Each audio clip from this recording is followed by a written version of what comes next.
গুলিস্তানেও কোনো টার্মিনাল থাকবে না। ইন্টার ডিস্ট্রিক্ট যেগুলো আছে কাশপুরে আমরা চেষ্টা করছি নিয়ে যাব। আমি এখন যেগুলো বলে গেলাম, যদি এটা ডিটেল ক্লিন না হয়, পরিষ্কার না হয়, তাহলে অবশ্যই মালিক শ্রমিককে সাথে নিয়েই আমাদের মোবাইল কোর্ট চলবে। এখানে আমাদের ম্যাজিস্ট্রেটরা আছে, তারা যার যার, এবং এখানে আমাদের শান্তি শৃঙ্খলা রক্ষার জন্য পুলিশ ভাইরা আছেন। আমরা যৌথভাবে চেষ্টা করব যে এখানে একটা সুশৃঙ্খল অবস্থা ফিরিয়ে আনার জন্য। প্রতি সপ্তাহে সর্বোচ্চবার বিকাশ পেমেন্টে 50 জন হবেন পেমেন্ট চ্যাম্পিয়ন। জিতে নিন টিভি সহ আকর্ষণীয় সব প্রাইজ। না, এইবার আর বসার কোনো সুযোগ নাই।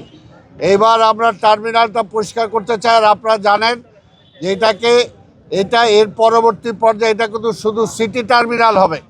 এটাকেও আমরা নিয়ে যাব কাশপুরে, যারা ইন্টার ডিস্ট্রিক্ট যেগুলো আছে কাশপুরে আমরা চেষ্টা করছি নিয়ে যাব।